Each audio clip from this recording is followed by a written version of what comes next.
Gold trusted gold buyers. మీరు తాకట్టు పెట్టిన బంగారాన్ని విడిపించి ఈ రోజు ఉన్న మార్కెట్ ధరకు కొనబడును.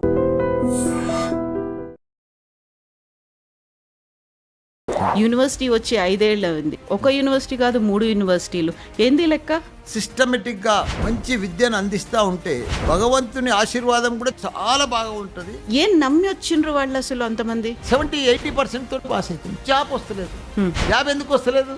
స్కిల్ లేదు, టెక్నాలజీ లేదు. మల్టీనేషనల్ కంపెనీలకంతా కూడా స్కిల్ ఉన్న టెక్నాలజీ ఉన్న స్టూడెంట్స్ కావాలి. ఆ రెండు మల్లారెడ్డి యూనివర్సిటీలలో మేము నేర్పిస్తున్నాము. ఎక్కడ చూసినా 3 లక్షలు 4 లక్షలు పర్ ఇయర్ ఫీజు ఉంటుంది. నా దగ్గర అట్లా ఉండదు. Maximum 2 lakhs. జాబ్ ప్లేస్మెంట్స్ ఉంటాయా? ట్రాక్ రికార్డ్ కూడా చూస్తారు కదా. 100% ప్లేస్మెంట్. అరే ప్రపంచంలో ఒక్కసారి నీకు స్కిల్ టెక్నాలజీ వచ్చింది అనుకో, ప్రపంచాన్ని లీడ్ చేస్తావు నువ్వు. ఆ శక్తి ఉంది, ఆ పవర్ ఉంది. మల్లారెడ్డి యూనివర్సిటీలో ఆ అవకాశాలు ఉన్నాయి. మల్లారెడ్డి యూనివర్సిటీలో వాళ్ళకి నేర్పించే కోర్సులు ఎట్లున్నాయి? Artificial intelligence, computer science, data science, అన్ని టెక్నాలజీకి సంబంధించిన కోర్సులు. డే 1 నుంచి జావా నేర్పిస్తా, పైథాన్ నేర్పిస్తా, డేటా సైన్స్ నేర్పిస్తా. నా దగ్గర ప్రతి స్టూడెంట్ను ఒక ఏఐ మాదిరిగా తయారు చేయాలని చూస్తాను. ఎప్పుడైనా అనిపించిందా ఇంతకు మించి ఇంకేమైనా చేస్తే ఏం చేయొచ్చు అనేది? నాకు భగవంతుడు పెద్ద సమస్యలు ఇచ్చిండు, మంచి కొడుకులను ఇచ్చిండు, 50,000 మంది స్టూడెంట్స్ని ఇచ్చిండు, 10,000 మంది టీచర్లను ఇచ్చిండు, రాజకీయంలో మంచి ఎంపీ ఇచ్చిండు, మళ్ళీ ఇప్పుడు ఎమ్మెల్యే. ప్రతి రంగంలో నేనే ఉన్నా. ఇందులో గలడు, అందులో లేడు, అందు చూసినా ఇందందు చూసినా మల్లారెడ్డి గలడు.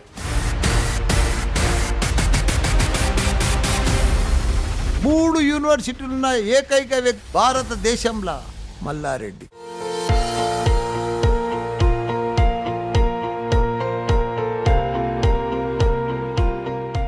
రోజు ఏం ముక్త కుడతా, నాకు అన్ని ఇచ్చినావు భగవంత, నేను నీ బాకున్నా, నీ బాకి తీసుకోవాలి. ఏందా 2 కళ్ళల్లో నీళ్ళెందుకు కనిపిస్తున్నాయి? అట్లా ఆనంద బాష్పాలు అంటారు.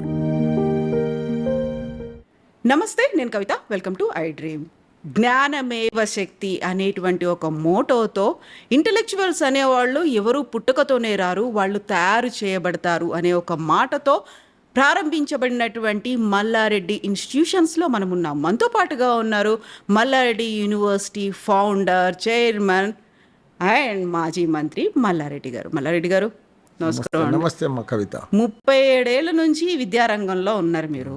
మల్లారెడ్డి గారు అనగానే మాకు మాజీ మంత్రి, ఎమ్మెల్యే, ఎంపీ వీటన్నిటికంటే కూడా గుర్తొచ్చేది పాలమ్మినా, పూలమ్మినా. నేను చదువు చెప్పినా ఇంతమంది ఉన్నారు, ఇన్ని వేల మంది ఉన్నారు, నాకు ఇన్ని విద్యా సంస్థలు ఉన్నాయి, ఇన్ని కోర్సులు ఉన్నాయి. ఎందుకు చెప్పుకోరు మీరు అసలు? అది చెప్పుకోని అవసరం లేదు. ఆల్రెడీ రన్నింగ్లు ఉన్నాయి, పిల్లలంతా చదువుతూనే ఉన్నారు, జనాలకంతా తెలుసు, ప్రపంచం అంతా తెలుసు మల్లారెడ్డి ఇన్స్టిట్యూషన్స్. దానికి చెప్పని అవసరం లేదు. అంటే నేను ఇప్పుడేమో రన్నింగ్లో అన్ని ఇన్స్టిట్యూషన్స్ ఉన్నాయి. ఒకప్పుడు నేను పాలమ్మింది, పూలమ్మింది ఫేమస్ అనమాట. అది అప్పుడు అది పెద్దగా ఎందుకు తెలియదు కాబట్టి చెప్పుకోవాలి, అంతేనా? అది అంతే. మామూలుగా మన ఎక్స్పీరియన్స్ స్పీక్స్ అంటారు. మనం ఏం చేసినాం, మన అనుభవం కావచ్చు, మన ఇవన్నీ కూడా కనిపిస్తుంటాయి, ఎగ్జాంపుల్స్గా కనిపిస్తుంటాయి. అది మల్లారెడ్డి ఇన్స్టిట్యూషన్స్ అవన్నీ చేసుకుంటూ ఉన్నాయి, అంతేనా? అంతే, అదే సేమ్. 37 ఏళ్ల కింద ఒక స్కూల్ని స్టార్ట్ చేసిండ్రు. మనం ఉన్నటువంటి ఈ బిల్డింగు, ఇంజనీరింగ్ కాలేజీలు ఇవన్నీ కూడా 25 ఏళ్ళు అవుతుంది. యూనివర్సిటీ వచ్చి 5 ఏళ్ళు ఉంది. ఒక యూనివర్సిటీ కాదు, 3 యూనివర్సిటీలు. ఏంది లెక్క? లెక్క అంటే చూడు, భగవంతుడు మనం కష్టపడతా ఉంటే, ప్రయత్నం చేస్తూ ఉంటే, పని చేస్తూ ఉంటే, సేవ చేస్తూ ఉంటే, మంచి విద్యను అందిస్తూ ఉంటే, మనం పర్ఫెక్ట్గా అకాడమిక్, పర్ఫెక్ట్గా డిసిప్లిన్గా, రెస్పెక్ట్గా, సిస్టమేటిక్గా ఉంటే భగవంతుని ఆశీర్వాదం కూడా చాలా బాగా ఉంటుంది. అసలు నేను కళ్ళలో కూడా ఊహించలే. నేను పూలు అమ్మేటప్పుడు, పాలు అమ్మేటప్పుడు, బోర్వెల్ నడిపించేటప్పుడు, చిట్ ఫండ్ నడిపించేటప్పుడు నేను ఎప్పుడు స్కూళ్ళు పెడతాను ఎప్పుడు ఊహించలే. కానీ ఇప్పుడు ఈరోజు నా పరిస్థితి ఏంది గుర్తా? ఇండియాలో నేనే నంబర్ 1 ఎడ్యుకేషన్లో. 3 యూనివర్సిటీలు ఉన్న ఏకైక వ్యక్తి ఇండియాలో, భారతదేశంలో Malla Reddy. Malla Reddy university, Malla Reddy Vishwavidyapeeth, Malla Reddy MR university. Malla Reddy అంటే ఒక బ్రాండ్. ఇప్పుడు మీకు యూనివర్సిటీ అంటే ఒక్కటే చాలా పెద్దది. అవును. అందులో 3 యూనివర్సిటీలు. యూనివర్సిటీ అంటే ఏంది? మల్లారెడ్డి సర్టిఫికెట్ మీదనే పాస్ అవుతారు, మల్లారెడ్డి యూనివర్సిటీ పేరు మీదనే ప్లేస్మెంట్ వస్తుంది, మల్లారెడ్డి యూనివర్సిటీ పేరు మీదనే ఆయన ప్రపంచం అంతా పోతాడు. అంత వాల్యూ వచ్చిందంటే ఇలా మల్లారెడ్డి సర్టిఫికెట్కు ఎంత గొప్ప, ఎంత పెద్ద ఆశీర్వాదం, ఎంత పెద్ద పని అది. మామూలు పని కాదు. మళ్ళీ నేను ఒక ప్రొఫెసర్ని కాదు, ఓ టీచర్ని కాదు, ఒక మామూలు ఆర్డినరీ సింపుల్ పర్సన్ నేను. అదే నేను అడగబోతున్నా. ఇప్పుడు ఎవరైనా ఒక టీచర్ ఉన్నారు, విద్యారంగంలో ఉన్నారనుకుంటే స్కూల్స్ పెడతారు. ఒక డాక్టర్ ఉన్నారు, హాస్పిటల్స్ పెట్టాలనుకుంటారు, లేకుంటే మెడికల్ కాలేజీ అనుకుంటారు. మీరు అటు టీచరు కాదు, ఇటు డాక్టరు కాదు, అసలు ఒక సామాన్యమైనటువంటి పర్సన్, ఓ ప్రొఫెసర్ కాదు, ఏం కాదు. ఏమన్నంటే నేను పాలమ్మినా పూలమ్మినా ఇన్ని పెట్టి ఈ ఆలోచన ఎట్లా వచ్చింది అసలు? అసలు నాకు ఎప్పుడు ఆలోచన కూడా లేదు, పెట్టే ఆలోచన కూడా. కానీ పోతూ పోతూ పోతూ నడిపిస్తూ ఒక్క స్కూల్ పెట్టినా. ఎందుకు వచ్చింది ఆ ఆలోచన అప్పుడు స్కూల్? ఫస్ట్ నాకు కూడా ఐడియా లేదు. మేము మా బిల్డింగ్ ఒకటి కిరాయికి ఇస్తే ఆమె వచ్చింది, మళ్ళీ అలా మమ్మల్ని పార్ట్నర్షిప్ చేసుకుంది. అక్కడి నుంచి మా స్టార్ట్ అయింది జర్నీ. ఎప్పుడు? 87లో. ఎవరో అమ్మాయి వచ్చింది, జోసఫిన్ అని ఒక మేడం ఉండే. ఓకే, ఆమె స్కూల్ పెట్టుకుంటాను. ఆమె స్కూల్ పెట్టింది, మా బిల్డింగ్లో కిరాయికి తీసుకుంది. మా బిల్డింగ్ కిరాయి తీసుకుంటే అప్పుడు ఎన్టీ రామారావు ఉండే, 30 రూపాయలు ట్యూషన్ ఫీజు ఉండే, 1200 స్కేల్ ఇవ్వాల్సి వస్తుంది టీచర్స్కు. వచ్చిన ఫీజులు టీచర్లకే సరిపోతున్నాయి, ఈ కిరాయి బిల్డింగ్ వెళ్తే లేదు, వీళ్ళని పార్ట్నర్షిప్ పెట్టుకుంటాను, నన్ను పార్ట్నర్షిప్ పెట్టుకున్నాను. అదే వచ్చింది. ఏమన్నారు అప్పుడు మీరు? నేను పార్ట్నర్షిప్ పెట్టుకుంటా అంటే స్కూల్ ఆమెనే నడిపిస్తుంది కదా, ఆమెనే ఉంటుంది కదా, మన బిల్డింగ్ కదా అని జాయిన్ అయినాం. నెక్స్ట్ ఇయర్కే ఆమె వదిలేసిపోయింది, మాకే అయిపోయింది. అప్పుడు ఆ పిల్లలు ఉన్నారు, రెస్పాన్సిబిలిటీ అయింది, మాకు టెన్షన్ అయింది, ఎట్లా నడిపించాలని. మా సబ్జెక్ట్ కాదు, మాది అవగాహన, మాకేం లేదు దాని మీద అవగాహన లేదు. కానీ వాళ్ళ నీళ్ళని పట్టుకొని కింద మీద ఒక టీచర్ని పెట్టుకొని, ప్రిన్సిపాల్ని పెట్టుకొని మెల్లగా మెల్లగా రన్ చేస్తూ 2-3 ఇయర్స్లో బాగా పర్ఫెక్ట్ అయిపోయింది. వెంబడే మళ్ళీ నెక్స్ట్ 87, 90లో మళ్ళీ స్కూల్ తెరిచినాం. 95లో చంద్రబాబు నాయుడు తోటి ఒక స్కూల్ తెరిచినాం, ఎంబీ గ్రామర్ అని. అట్లా ఇక ఎవ్రీ ఇయర్ ఒకటి తెరుస్తూ ఇప్పుడు 10 CBSE స్కూల్స్ ఉన్నాయి. 10 స్కూల్స్. అప్పుడు మల్లారెడ్డి స్కూల్ అనే పెట్టుకున్నారు, దానికి ఏం పెట్టిండ్రు ఆ టైంలో? సిఎంఆర్ అని పెట్టిండ్రు. మెల్లిమెల్లిగా అది ఇంక్రీజ్ అవుతూ వచ్చింది. ఆ టైంలో అనుకోలేదు, ఏమంటారు దాన్ని, కొన్ని అనివార్య పరిస్థితులు అంటారు కదా. నేను ఏది అనుకోలేదు, ఏది కలగనలేదు, ఏది ఊహించలేదు. అన్నీ వస్తూ ఉన్నాయి, జరుగుతూ ఉన్నాయి, పోతూ ఉన్నాయి. Success success success success. దేవుడు ఉన్నాడు, అదే కావాలను. అంటే మన ప్రయత్నం కూడా ఉంది, మన పనితనం కూడా ఉంది. మేము రోజు కళ్ళల్లో ఒత్తులేసుకొని పర్ఫెక్ట్గా ప్రతిరోజు మా కుటుంబ సభ్యులమంతా కూడా, ఇప్పుడు మన తన డబ్బులు ఉండొచ్చు, బిల్డింగ్లు కడతాం, డబ్బులు ఉండొచ్చు, భూములు కొంటాం, మరి పిల్లలకు పాఠాలు ఎవరు చెప్పాలి? డబ్బులతో కాదు కదా. టీచర్స్ ఇవాళ ఇంత పెద్ద సక్సెస్కు కారణం మా దగ్గర మంచి టీచర్స్, మంచి అకాడమిషియన్స్. దాంతో ఈ పేరు. వాళ్ళని మా కుటుంబ సభ్యుల లెక్క చూసుకుంటే ఒక్కొక్క వైస్ ఛాన్సలర్, ఒక్కొక్క ప్రిన్సిపల్ 15 ఏళ్ళు అయింది, 10 ఏళ్ళు అయింది, 5 ఏళ్ళు అయింది. మా దగ్గరకు వస్తే పోనే పోరు. మా దగ్గర మొత్తం స్టాఫ్ ఇప్పుడు 10,000 మంది టీచింగ్ స్టాఫ్. అన్ని ఇన్స్టిట్యూషన్స్లో అన్ని ఉన్నది. 10,000 టీచర్స్ మా దగ్గర. ఓన్లీ ఫ్యాకల్టీ, టీచింగ్ ఫ్యాకల్టీ, డ్రైవర్లు, అటెండర్లు, ఆయన కాకుండా టీచింగ్ ఫ్యాకల్టీ 10,000 మంది ఉన్నారు. నేను ఒక కాలేజ్ పెడుతున్నా, లేకుంటే ఇంజనీరింగ్ కాలేజ్, స్కూల్ పెడుతున్నా, మెడికల్ కాలేజ్. ఏం నమ్మి వచ్చిండ్రు వాళ్ళు అసలు అంతమంది? మల్లారెడ్డి పేరు చూసి నీ కొడుకునో బిడ్డనో నా తను జాయిన్ చేయవు. అవును, చెయ్యను. నేను రన్నింగ్ చేసే పద్ధతిని, నేను చేసే సిస్టమేటిక్ని, నేను చేసే డిసిప్లిన్ తోటి. ఇప్పుడు ఇక్కడ ఒక్కటే క్యాంపస్, ఇక్కడ మైసమ్మగూడెంలో 3 యూనివర్సిటీలు. ఇప్పుడు 50,000 మంది స్టూడెంట్స్ ఉన్నారు, 10,000 మంది హాస్టల్స్, 15,000 మంది బయట హాస్టల్స్. అంటే 25,000 మంది ఇక్కడ నైట్ హాల్ట్ ఉంటారు రోజు. వాళ్ళకంతా కూడా ఇంత పెద్ద నంబర్ తోటి, ఇంత పెద్ద అడ్మిషన్ తోటి మేము మేనేజ్ చేస్తున్నామంటే, అడ్మిషన్ చేస్తున్నామంటే, అకాడమిక్ నడిపిస్తున్నామంటే అది మామూలు విషయం కాదు. ప్రతి ఒక్కరు కూడా టీచర్సు సొంతం మా కాలేజు, మా యూనివర్సిటీ అని నడిపిస్తారు. ప్రతి ఒక్కరు కృషి ఉంది ఇంట్లో. Main discipline. ఒక పాఠం చదువు తక్కువ చెప్పినా సరే డిసిప్లిన్ అనేది ఇంపార్టెంట్. అవును, స్టూడెంట్ డిసిప్లిన్ ఉంటే ఆటోమేటిక్గా సక్సెస్ అయిపోతాం. లైఫ్లో సక్సెస్కు నా లైఫ్లో నేను సక్సెస్ అయినా అంటే 4 విధానాలు. ఒకటి డిసిప్లిన్, ఒకటి రెస్పెక్టు, ఒకటి హార్డ్ వర్క్, ఒకటి టైం వేస్ట్ చేయొద్దు, డబ్బులు వేస్ట్ చేయొద్దు. ఇది నాకుంటే చాలు, మనిషి ఆటోమేటిక్గా సక్సెస్ అవుతాడు. ఇప్పుడేమో స్మార్ట్ వర్క్ చేయాలి. మారింది కదా కాలం మారింది కాబట్టి స్మార్ట్ వర్క్ చేయాలి. అవును, ఎంత స్మార్ట్ వర్క్ చేసినామన్నప్పటికీ కూడా ఫ్యాకల్టీ వాళ్ళ ఎక్స్పీరియన్స్ ఎంత ఉంది అన్నప్పటికీ, మీరు అన్నారు 25,000 మంది ఈ క్యాంపస్లో హాస్టల్స్లో ఉంటున్నారంటే వాళ్ళని చూసుకునేటువంటి బాధ్యత అంత జాగ్రత్తగా ఉండాలి. వాళ్ళకి తిండి అవన్నీ, ప్రొటెక్షన్, సేఫ్టీ, సెక్యూరిటీ ఇవన్నీ కూడా చూసుకోవాలి కదా. మా దగ్గర ఒక కిచెన్ ఉంది 2 acresలో. తిరుపతి కంటే పెద్ద దేవస్థానం కంటే పెద్ద కిచెన్ ఉంది. హరిరామ కృష్ణ కూడా ఒక పెద్ద కిచెన్ నడిపిస్తాడు, అక్షయ పాత్ర వాళ్ళది. అంతకంటే కూడా పెద్ద కిచెన్ ఉంది. అట్ ఏ టైం అతను బ్రేక్ఫాస్ట్ కానీ లంచ్ కానీ డిన్నర్ కానీ 10,000 మందికి ఒకటేసారి చేయొచ్చు. అంత పెద్ద కిచెన్ ఉంది, లేటెస్ట్గా హైజీనిక్గా బస్ ఆటోమేటిక్గా అంత.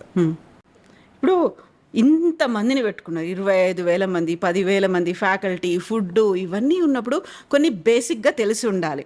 ఈ కోర్సు నేను పెట్టుకుంటున్నా, దీనికి ఇప్పుడు లేటెస్ట్ మార్కెట్లో ఉన్న కోర్సులు ఏంది, నెక్స్ట్ 5 ఏళ్ల తర్వాత కాంపిటీషన్లో ఏ కోర్సులు ఉంటాయి. ఇప్పుడు నేను ఏదో చదువు చెప్పి పంపిస్తే కాదు, సర్టిఫికేట్ తీసుకొని పోతే బయటికి కాదు. 5 ఏళ్ల తర్వాత వాళ్ళకి ఒక ఎక్స్పీరియన్స్డ్ ఒక స్కిల్స్ అనేవి ఉండాలి. ఈ ఆలోచనలన్నీ మల్లారెడ్డి గారికి ఎట్లా తెలుసు? నేను ప్రపంచం అంతా తిరిగిన. మొన్ననే 15 days ముందు జపాన్ పోయి వచ్చిన. అవును, ఫోటోలు చూసినాం, వీడియోలు చూసినాం. నవంబర్లో ఆస్ట్రేలియా పోయినా, లాస్ట్ ఇయర్లో అమెరికా పోయినా. నేను ప్రపంచం అంతా తిరిగిన. ప్రపంచం అంతా కూడా మనకంటే తైవాన్ కానీ, జపాన్ కానీ, కొరియా కానీ, జర్మనీ కానీ, అమెరికా కానీ, ఇవన్నీ కూడా చైనా అడ్వాన్స్ కంట్రీస్. మనకంటే 8-9 సంవత్సరాలు ముందున్నాయి. టెక్నాలజీలో కానీ, అకాడమిక్లో కానీ, ప్రతి దాంట్లో అడ్వాన్స్ ఉన్నారు, వాళ్ళు ముందున్నారు. అక్కడ ఇప్పుడు ఇవాళ డ్రైవర్ లేని కారు వచ్చింది ఆడ అమెరికాలో, అంతే. మన దగ్గర 8-9 ఏళ్ళు అయినాక వస్తుంది. ఇప్పుడు మనకున్న స్టూడెంట్స్కు కావాల్సింది ఏంది? Advance technology. ముందు దూరదృష్టి, ఏం నడుస్తుంది ప్రపంచంలో, ఏం పోతుంది, అది మనం గిట్ట కనుక్కొని ఇక్కడ మనం ఇంప్లిమెంట్ చేస్తే గ్యారంటీ సక్సెస్. ఒక ఎగ్జాంపుల్ చెప్తా. ఇంతకుముందు నేను 50 ఏళ్ళ సార్ చూస్తున్నా. నాకెప్పుడు పెద్ద నాలెడ్జ్ లేదు, అవేర్నెస్ లేదు, ఏం లేదు పాలముందు. మన ప్రపంచంలో మంచి ఇప్పుడు ట్రిపుల్ ఈసీ, మెకానికల్, సివిల్, ఇవన్నీ కోర్ బ్రాంచెస్ ఉండే నేను స్టార్ట్ చేసినప్పుడు 25 ఏళ్ళ ముందు. ఇప్పుడంతా ఏమైంది? Artificial intelligence, data science, computer science, IoT, IT, ఇగో ఈ లెవెల్కి మారిపోయింది. ఎందుకు మారింది ఇవన్నీ? ఇంతకుముందు అంతా మ్యానుఫ్యాక్చర్ యూనిట్స్లల్లో టాటా, బిర్లా, ఇవన్నీ కూడా లక్ష్మీ మిట్టల్, వీళ్ళంతా కూడా ఇవంతా కూడా ఆటోమొబైల్, కెమికల్ ఫ్యాక్టరీలు, ఇవన్నీ కూడా నడుస్తుండే. ఇప్పుడేమైంది? ప్రపంచం అంతా మార్పు వచ్చేసింది. అవును, ప్రపంచమంతా కూడా Microsoft, Google, Facebook, Apple, Amazon, ఇవన్నీ కంపెనీలు వచ్చేసినాయి. వాళ్ళు ఏం మ్యానుఫ్యాక్చర్ యూనిట్స్ కావు, వాళ్ళు ఏం తయారు చేయరు, మోటార్లు తయారు చేయరు, నా లెక్క కాలేజీలు నడిపారు, వాళ్ళు ఏం తయారు చేయరు, ఓన్లీ సాఫ్ట్వేర్. అవును, టెక్నాలజీ. లక్షల ఉద్యోగాలు ఉన్నాయి టెక్నాలజీ మీద, లక్షలు. దానికి సత్తా ఉండే స్టూడెంట్ కావాలి, దానికి సూట్ అయ్యేటట్టు ఇంజనీర్ కావాలి, సూట్గా. ప్రపంచంలో ఇన్ని కంపెనీలు ఉన్నాయి, ఇంత లక్షల మంది ఉద్యోగాలు కావాలి, కానీ వాళ్ళకి కరెక్ట్గా దొరుకుతలేరు సూటబుల్. ఇంకొకటి దీని కంటిన్యూషన్ ఇంకోటి కూడా చెప్తా. ప్రపంచం ఇప్పుడు ఉందమ్మా, నేను ప్రపంచం అంతా చూసి మొన్న జపాన్ పోయినా, 110 ఏళ్ళు బతుకుతున్నారు అక్కడ. 90 ఈజీగా బతుకుతారు, 90 అంద. 75-90లో కూడా ట్రాఫిక్ పోలీస్ పనిచేస్తారు. ఆడ రిటైర్మెంట్ లేదు మనుషులకు, ఎందుకంటే ఆడ పెళ్ళిళ్ళు చేసుకోరు, పెళ్ళిళ్ళు చేసుకున్నా పిల్లలు పుట్టిగారు. ఆ షార్టేజ్ ఉంది ఆడ. అంత యాక్టివ్గా కూడా ఉంటారు మళ్ళీ, అంటే సరిపోరు కదా. అంతే హైజీనిక్ ఫుడ్ తీసుకుంటారు, బాగా పనిచేస్తారు, తెలివితో పనిచేస్తారు, టెక్నాలజీలో నెంబర్ 1. కానీ వాళ్ళకు హెల్త్ కూడా బాగా పనిచేస్తారు. కాబట్టి కొత్త పిల్లలు లేరు, కొత్త ప్రొడక్షన్ కూడా వస్తలేదు. కాబట్టి ఆ షార్టేజ్ ప్రపంచం అంతా ఉన్నది, ఎక్కడ కూడా న్యూ పిల్లలు పుడతలేరు. మన ఇండియాలోనే ఉన్నారు. మన ఇండియాలో మంచిగా పిల్లలు పుడుతున్నారు, పెద్దగా అవుతున్నారు, చదువుకుంటున్నారు, డిగ్రీ పాస్ అవుతున్నారు, ఇంజనీరింగ్ పాస్ అవుతున్నారు, 70% పాస్ అవుతున్నారు. కానీ వాళ్ళకి జాబ్ వస్తలేదు. సర్టిఫికేట్ తోటి బయటికి పోతుండు, జేఎన్టీ సిలబస్ అనుకో, ఏదైనా ఉస్మానియా అనుకో, ఏదన్నా అనుకో, ఇంతకుముందు పాస్ అవుతుండు. కానీ బయటికి పోతే 70-80% తోటి పాస్ అవుతుంది, జాబ్ వస్తలేదు. జాబ్ ఎందుకు వస్తలేదు? స్కిల్ లేదు, టెక్నాలజీ లేదు. నోరు తెరిస్తే ఇంగ్లీష్ కరెక్ట్గా వస్తలేదు. అవును, ప్రాజెక్ట్ ఏదైనా ఇస్తే సరిగ్గా చేయలేకపోతుండు, బ్యాక్లాగ్లు పెట్టుకుంటుండు. బ్యాక్లాగులు ఉంటాయి. ఏదన్నా మంచి ఇప్పుడు మల్టీనేషనల్ కంపెనీ ఒక ప్రాజెక్ట్ చిన్నది ఇవ్వమంటే చేయలేకపోతుండు. ఎందుకంటే అది మన ఇన్స్టిట్యూషన్లో అది ఇంప్లిమెంట్ చేస్తలేము.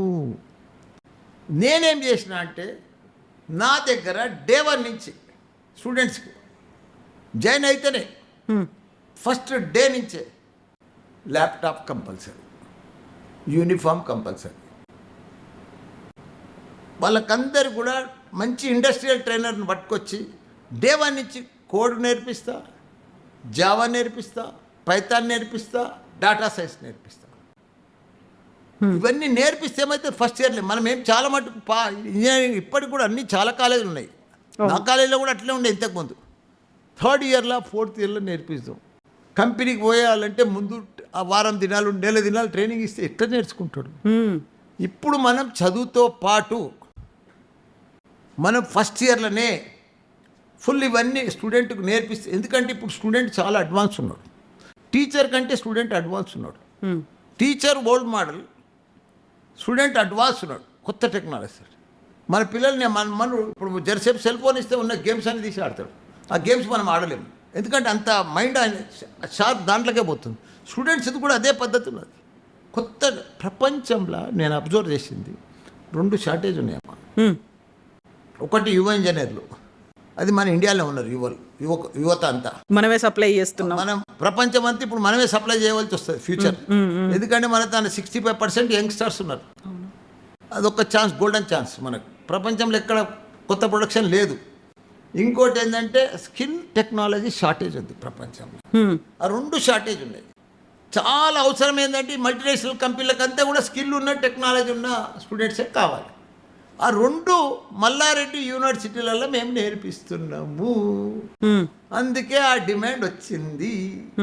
జాబ్ కావాలంటే, స్కిల్ టెక్నాలజీ కావాలంటే మల్లారెడ్డి యూనివర్సిటీలో జాయిన్ కావాల్సిందే. డే 1 నుంచి ఫస్ట్ ఇయర్లోనే నీకు పైథాను, కోడు అన్నీ వాడు ఫస్ట్ ఇయర్లో తరువు అయిపోతాడు. 2nd, 3rd ఇయర్ వస్తే కల్లా సబ్జెక్ట్తో పాటు ఇంకా స్పీడ్ అయిపోతాడు. రేపు మల్టీనేషనల్ కంపెనీ అయిన నీలక్క ఇంటర్వ్యూకి వస్తే నువ్వు ఏది అడిగితే దానికంటే అడ్వాన్స్ చెప్పేస్తాడు. ఎందుకంటే ఉన్న క్వశ్చన్ బ్యాంక్ అంతా తరువు అయిపోతుంది కదా ల్యాప్టాప్లో. రోజు 5-6 గంటలు మినిమం ల్యాప్టాప్ మీద పెడతాం స్టూడెంట్. ల్యాప్టాపే వాళ్ళ లైఫ్ పార్ట్నర్ స్టూడెంట్. ఇంకా నో అదర్ అవగేషన్స్, ఇంకేం పెట్టుకోవద్దు. సెల్ ఫోన్ కాదు, ఏది కాదు. నేను చెప్పిన స్టూడెంట్స్ అట్లయితేనే మీ లైఫ్ సక్సెస్ అవుతారు. అరే ప్రపంచంలో ఒక్కసారి నీకు స్కిల్ టెక్నాలజీ వచ్చింది అనుకో, ప్రపంచాన్ని లీడ్ చేస్తావు నువ్వు. ఆ శక్తి ఉంది, ఆ పవర్ ఉంది, ఎక్కడ కూడా లేదు ప్రపంచంలో. మన ఇండియన్కే ఉంది, మన తెలంగాణకు ఉన్నది, మన హైదరాబాద్ ఉంది, మన మల్లారెడ్డి యూనివర్సిటీలో అవకాశాలు ఉన్నాయి. దాన్ని నేను క్యాచ్ చేసిన. ఇప్పుడు skill and knowledge care of Malla Reddy university అనుకున్నప్పుడు వాళ్ళ సర్టిఫికేట్ తీసుకొని బయటికి పోయే వాళ్ళు కొంతమంది పోయి చదువుకొని వస్తారు. కాదు ఇక్కడే క్యాంపస్ సెలక్షన్స్, ప్లేస్మెంట్లు అనేవి ఇవి కూడా చూస్తుంటారు కదా. మల్లారెడ్డి యూనివర్సిటీకి పోతే చదివి వస్తుంది, సర్టిఫికేట్ వస్తుంది, జాబ్ ప్లేస్మెంట్స్ ఉంటాయా, క్యాంపస్ సెలక్షన్స్ ఉంటాయా, ఎట్లున్నది ఆ ట్రాక్ రికార్డ్ కూడా చూస్తారు కదా. అదొకటి ట్రాక్ రికార్డ్ చెప్తా నీకు. నేను 2002 నుంచి 1 నుంచి ఫస్ట్ కాలేజ్ పెట్టినా, 3 ఇంజనీరింగ్ కాలేజ్ పెట్టినా. నేను నా స్పెషాలిటీ ఏంది కొడతా ఇప్పుడు ఇండియాలో. First time in India women's medical college పెట్టినా, ఓన్లీ గర్ల్స్ కోసం. First time in India only dental college పెట్టినా. 2 ఇంజనీరింగ్ కాలేజెస్ పెట్టినా, ఓన్లీ గర్ల్స్. ఇప్పుడు కూడా నడుస్తున్నాయి. మేనేజ్మెంట్ కాలేజ్ పెట్టిన గర్ల్స్. ఇప్పటికి గర్ల్స్ కాలేజ్లో మా దగ్గర ఇంజనీరింగ్లో 100% ప్లేస్మెంట్. యాబ్సెంట్ ఉండదు, ఫెయిలియర్ ఉండదు, 90% పాస్, గ్యారంటీ ప్లేస్మెంట్. ఇప్పుడు మా ఈ క్యాంపస్లో ఉంది ఉమెన్స్ కాలేజ్. దాంతో ఎక్కువ పేరు వచ్చింది నాకు. నీకు ప్లేస్మెంట్ లేనిది ఎవరు జాయిన్ గారమ్మా, అకాడమిక్ లేనిది ఎవరు జాయిన్ గారు. మల్లారెడ్డి ముఖం చూసి జాయిన్ అవుతారా? పార్లమెంట్ చెప్తాడని జాయిన్ అవుతారా? సారు. నా బ్యాక్గ్రౌండ్ లక్షల మంది ఇంజనీర్లను తయారు చేసిన, వరల్డ్ క్లాస్ ఇంజనీర్లను, 1000 మంది వరల్డ్ క్లాస్ డాక్టర్లను తయారు చేసిన, వరల్డ్ క్లాస్ ఫార్మసిస్ట్లను తయారు చేసిన, వరల్డ్ క్లాస్ మేనేజ్మెంట్ స్టూడెంట్లను తయారు చేసిన. ఎక్కడ చూసినా నేను అమెరికా పోతే ఫుల్ ఫాలోవర్స్ నా స్టూడెంట్సే. పెళ్ళిళ్ళు ఇప్పుడు 40 ఏళ్ళకి వచ్చారు అంతా. వాళ్ళందరూ మల్లారెడ్డిని చూసి రావట్లేదు, వాళ్ళ చదువు అని చెప్పింది దాన్ని చూసి వస్తున్నారు. అంటే నీ స్టూడెంట్ సార్ అంటున్నారు. అంతకంటే ఏం కావాలి చెప్పు. ఒక హోటల్కి పో, ఎయిర్పోర్ట్కి పో, ఆఫీస్కి పో, షాపింగ్ మాల్కి పో, సార్ నేను నీ దగ్గర MBA చేసిన సార్, సార్ నేను ఓ ఫార్మసీ కంపెనీకి పో, సార్ నేను తన ఫార్మసీ చేసిన సార్. అది అంతే. అది లక్షల మంది ఇంజనీర్లను తయారు చేసిన. ఇక్కడ ఎంతమంది 50,000 మంది స్టూడెంట్స్ ఉంటారు. 200 నా ఇన్స్టిట్యూషన్స్ ఎన్ని అనుకుంటున్నావు నువ్వు? 500 ఎకరాలు నా ఇన్స్టిట్యూషన్స్. ఎలా ఇండియాలో నేనే నంబర్ 1 ఇంజనీరింగ్, ఇండియాలో నేనే నంబర్ 1 మెడికల్ UG, ఇండియాలో నేనే నంబర్ 1 పీజీ మెడికల్లో. 3 రంగాలలో నేనే నంబర్ 1. రాజకీయంలో నేనే నంబర్ 1 సోషల్ మీడియాలో. నిజమే. సోషల్ మీడియాలో మల్లారెడ్డి గారికి ఉన్నటువంటి ఫాలోయింగ్, ఆయన మాట్లాడే ప్రతి మాటకి ఉన్నటువంటి క్రేజ్ మామూలుది కాదు. నేనేం యాక్టర్ని కాదు, కాదు మరి నేను పెద్ద సెలబ్రిటీని కాదు, నేను పెద్ద ప్రొఫెసర్ని కాదు. కాదు మరి ఎట్లా వచ్చిండ్రు? నా స్టూడెంట్స్ పవర్. ఆ స్టూడెంట్స్ పవర్ అంటే మీకు ఆ స్టూడెంట్స్ పవర్ ఎంతో వాళ్ళకు కూడా మల్లారెడ్డి పవర్ అంతే ఉండాలి కదా. ఒక విన్ విన్ సిచ్యువేషన్ అంటారు. 50-50 ఉంటే తప్ప మీరు అనుకున్నటువంటి సక్సెస్ కానీ ఈ నెంబర్ 1 అనేది కానీ రాదు కదా. ఆ టైంలో మీది ఎంత ఉంటుందో ఇంపార్టెంట్ రోల్, ఫ్యాకల్టీది అంతే ఇంపార్టెంట్ రోల్ ఉంటుంది, ఇటు పక్కన స్టూడెంట్స్, ఇటు పక్కన పేరెంట్స్ అందరూ కలిస్తే తప్ప మీరు నెంబర్ 1 కాలేరు. ఏం చేస్తారు అప్పుడు? వాళ్ళు నా టీచర్సే నాకు నెంబర్ 1. నేను ఇంత ప్రౌడ్గా చెప్పుకుంటున్నా అంటే నా టీచర్సే. డబ్బులు ఉండగానే, నేను మొదలే చెప్పిన, అవును, డబ్బులు ఉండగానే బిల్డింగ్లు ఆడతాం, డబ్బులు ఉంటే భూములు కొంటాం. చాలామందికి పెద్ద పెద్ద బిల్డింగ్లు ఉన్నాయి, కానీ డబ్బులతోటి టీచర్స్ రారు. టీచర్లను గ్యాదర్ చేసుకునేది అది నా పని, నాది. ఆ గ్యాదరింగే, ఆ టీం వర్కే ఈరోజు నా సక్సెస్. ఇటు స్టూడెంట్స్కి పేరెంట్స్కి ఏం చెప్తారు? వాళ్ళ చదువు ఇప్పుడు మీరు ఇంత గొప్పగా చెప్పుకోవడానికి, ఇంత గర్వపడేటువంటి క్షణాలు ఉన్నాయంటే అంత బ్యాక్గ్రౌండ్ ఉంది, అంత వాళ్ళకు ఉన్నటువంటి సక్సెస్ రేట్ అనేది ఉంది, రికార్డ్స్ అనేవి ఉన్నాయి కదా. వాళ్ళకి ఏం చెప్తారు? ఎట్లా మోటివేట్ చేస్తుంటారు మీరు? మేము ఎవరికి మోటివేట్ చేయం, పిల్లల్నే మోటివేట్ చేస్తాం. నీ లైఫ్ నువ్వు సక్సెస్ కావాలి, ఇది సింగిల్ లైఫ్, మళ్ళా జన్మ లేదు, ఈ జీవితంలోనే నువ్వు సక్సెస్ కావాలి. ఇప్పుడు ఫెయిల్ అయితే ఎప్పటికి ఫెయిల్ అవుతావు, నీ జీవితాంతం బాధపడతావు. నీ లైఫ్, నీ సక్సెస్ నీదే, ఎవరిదో కాదు, పక్కింటోళ్ళది కాదు, మన అన్నదమ్ములది కాదు, మన అక్క చెల్లెలది కాదు, మన ఫాదర్ది కాదు. వాళ్ళ పార్ట్ మా దగ్గర జాయిన్ చేయంగానే మదర్ పార్ట్ అయిపోయింది, మదర్ ఫాదర్ది. ఏదో లోన్లు పెట్టా, ఏది పెట్టా, బ్యాంక్ లోన్ తీస్తారా, ఏదో డబ్బులతోటి మా తను జాయిన్ చేస్తారు. ఆ తర్వాత వాళ్ళ పార్ట్ చూసుకోవాలి, ఆ తర్వాత మేము తయారు చేయాలి స్టూడెంట్, వరల్డ్ క్లాస్ ఇంజనీర్ని తయారు చేయాలి. అవును. సో ఇవన్నీ చేయాలంటే మీరు అన్నారే ఫ్యాకల్టీలు, వాళ్ళు ఇప్పుడు ఉన్నటువంటి టెక్నాలజీ లేకుంటే రాబోయే 5-10 ఏళ్లలో డామినేట్ చేసేటువంటి ట్రెండ్ ఏదైతే ఉందో, ఆ కోర్సులు ఏమైతున్నాయి అవన్నీ తీసుకురావాలంటే నేను ఇంతకుముందు అడిగినట్టుగా మీకున్నటువంటి నాలెడ్జ్ ఏంటి? మీరు ఎవరి మీద డిపెండ్ అవుతారు? నాకెవరు గురువు లేరు, ఎవరు అడ్వైజర్ కూడా లేరు. నేనే అక్కడ ఇక్కడ చూస్తూ ఉంటా. ప్రపంచమంతా తిరిగిన కదా, యాడేమవుతుంది అడ్వాన్స్గా. మొన్న తైవాన్ పోయినా, అక్కడికి వెళ్ళి డిపిఆర్ రిపోర్ట్ తీసుకొచ్చిన, అక్కడికి వెళ్ళి ఫ్యాకల్టీ తీసుకొచ్చిన, ఆడ ఏం నడుస్తుందో చూసొచ్చి ఆ డిపిఆర్ రిపోర్ట్ తోటి, ఆ ప్రోగ్రామ్స్ తోటి, అక్కడ నడిచే విధానంతో మొన్న ఒక యూనివర్సిటీ తీసుకొచ్చిన 6 months ముందు. ఇండియాలో ఫస్ట్ యూనివర్సిటీ, ఇండియాలోని ఫస్ట్ యూనివర్సిటీ అలాంటిది. Digital health cluster distance deemed university. నేను చెప్పిన పేరు నువ్వు మళ్ళీ చెప్పలేవు. Digital health cluster distance deemed university. 7 colleges కలిపి MBBS చదువుతున్నారు. MBBS with artificial intelligence, pharmacy with artificial intelligence. అట్లా ఇప్పుడు మన ఇంజనీరింగ్ ఎడ్యుకేషన్లో AI ఆర్టిఫిషియల్ ఇంటెలిజెన్స్. ఈ సిస్టంలో ఈ రూల్స్ పెట్టి, ఈ డిపిఆర్ పెట్టి, ఈ సిస్టమ్ కోసం నేను ఇప్పుడు తీసుకొచ్చిన. మెడికల్ది కానీ, డెంటల్ది కానీ, ఫార్మసీది కానీ, నర్సింగ్ది కానీ, ఇంజనీరింగ్. ఇండియాలో ఫస్ట్ మ్యాన్ అలాంటి యూనివర్సిటీ రావడం భారతదేశంలోనే 6 months ముందు వచ్చింది. అది దాని పేరు మల్లారెడ్డి విశ్వవిద్యాపీఠ్. ఇప్పుడు మల్లారెడ్డి గారు ఇంత మాట్లాడుతున్నారు, యూనివర్సిటీలో స్టూడెంట్లకు ఏం కావాలి, ఫ్యాకల్టీలకు ఎక్స్పీరియన్స్ ఎంత ఉన్నది, ఏ యూనివర్సిటీ ఏ దేశాల్లో ఇవన్నీ ఉన్నాయని ఇంత తెలుసుకొని ఇంత మాట్లాడుతున్నారు. అసలు మీరేం చదువుకున్నారు? ఏం చదువుకున్నారు? నేను 69లో యాజిటేషన్ అయింది కదా, తెలంగాణ యాజిటేషన్. అప్పుడు 10th పాస్, ఆల్ పాస్. ఇప్పుడు మొన్న కరోనా పాస్ ఎట్లయింది, అప్పుడు ఆల్ పాస్ అయ్యారు ఎడ్యుకేషన్లో, తెలంగాణ ఎడ్యుకేషన్. అప్పుడు 10th పాస్ అయినా. అట్లనే 2-3 yearsలో ఫస్ట్ బ్యాచ్ నాది ఇంటర్మీడియట్, అది కూడా అట్లనే పాస్ అయిపోయినా. 1 నెల BA పోయినా. అప్పుడు పాలు అమ్ముతున్నా 72-73 పాలు అమ్ముతున్నప్పుడు టైం దొరకలే. ఇక అట్లనే 1 month పోయినా. అది Sardar Patel college morning shift. ఇక మనకు వీలు కాలేదు, సర్టిఫికెట్లు కూడా అక్కడనే వదిలి వచ్చేసిన. ఇప్పుడు BA కంటే పాలమ్మడం పూలమ్మడమే బాగుందనుకున్నారు మీరు? ఏదైనా వ్యవహారం కదా, అంతే. ఇక పోయినాం అంతే, పెద్దగా అబ్బలే, చదవలే, పోలే. ఒకవేళ BAనే కంటిన్యూ చేస్తుంటే తర్వాత ఏమైదాం అనుకున్నారు? అన్నో మిలిటరీలోనో ఎయిర్ ఫోర్స్లో పోతుంటే అయిపోవు నా పని, అయిపోయేది. ఇప్పుడు జరుగుతున్న ఈ యుద్ధాలు వీటన్నిటి గురించి మాట్లాడుకునే వాళ్ళం తప్ప యూనివర్సిటీలు చదువుల గురించి మాట్లాడుకోకపోయేవాళ్ళం, అంతే కదా. ఇప్పుడు ఇన్ని మీరు నేర్చుకున్నారు, డిగ్రీ 1 నెల పోయినరు, ఆపేసిండ్రు, ఇంటర్మీడియట్ క్వాలిఫికేషను. యూనివర్సిటీలో ఇన్ని రకాల కోర్సులు 200 కోర్సులు 3 యూనివర్సిటీలు 500 ఎకరాల క్యాంపస్ ఇన్ని పెట్టుకున్నప్పుడు ప్రతిదీ నేర్చుకోవాలి అంటే నాకేమనిపిస్తుంది అంటే మల్లారెడ్డి గారు చైర్మన్ ఫౌండర్తో కాదు నేను మాట్లాడుతుంది, ఒక యూనివర్సిటీ స్టూడెంట్తో మాట్లాడుతున్నా అని. స్టూడెంట్ కాదమ్మా, నేను ప్రపంచాన్ని చదివిన, జీవితాన్ని చదివిన, అందుకే ఇంత పెద్ద పర్ఫెక్ట్గా నేను ప్రతిరోజు ఆలోచన చేసేది దీనికి. మనం ఏ పనైనా చెయ్యి. నేను పాలు అమ్మేటప్పుడు కూడా బాగా 1000 లీటర్ల దాకా పాలు అమ్ముతుంటే, పూలు అమ్మేటప్పుడు కూడా ఒక లారీ నిండా పూలు పోతుండే. ఏ చిట్టీలు కానీ పెద్ద బేరం చేసిన, బోర్వెల్స్ బిజినెస్ కూడా పెద్ద బేరం చేసిన. ఇప్పుడు స్కూల్ పెట్టినా 10 స్కూల్ పెట్టిన ఒకటేసారి. ఇప్పుడు కాలేజీలు పెట్టినా 13 కాలేజీలు పెట్టినా. ఇప్పుడు యూనివర్సిటీలు పెట్టినా 3 యూనివర్సిటీలు పెట్టినా. నాదంతా. ఇంకోటి ఏంటంటే మా తాత పేరు కూడా మల్లారెడ్డి, మా నాన్న పేరు కూడా మల్లారెడ్డి, నేను హ్యాట్రిక్ మల్లారెడ్డి. అందుకే ఏ పని చేసినా 3 హ్యాట్రిక్ చేస్తాను. అని డబుల్ ధమాకా కాదు, ట్రిపుల్ ధమాకా నాదంతా, మల్టిపుల్.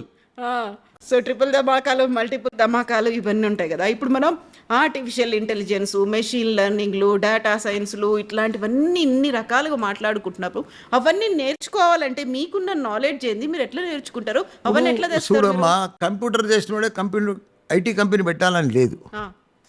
నీకు బీటెక్ చదివిన వాళ్ళే, మెకానికల్ చదివిన వాళ్ళే అది పెట్టాలని ఏం లేదు. లారీలు కార్లు తయారు చేయాలని లేదు. దీనికి చదువుకు దానికి పెట్టేదానికి సంబంధం లేదు. ఇప్పుడు నేను స్కూళ్ళు కాలేజీలు పెట్టినా, చదువుకు దానికి సంబంధమే లేదు. నా ఎక్స్పీరియన్స్ దాన్ని పర్ఫెక్ట్గా డీప్గా సీరియస్నెస్గా మా కుటుంబ సభ్యులమందరం కలిసి రోజు దీనికోసమే ఆలోచన చేస్తుంది. దీన్ని ఎట్లా డెవలప్ చేయాలి. ఇప్పుడు ఎస్ఆర్ఎం ఉంది, వాళ్ళు 50 ఏళ్ళు అయింది. విట్ ఉంది, 50 ఏళ్ళు అయింది.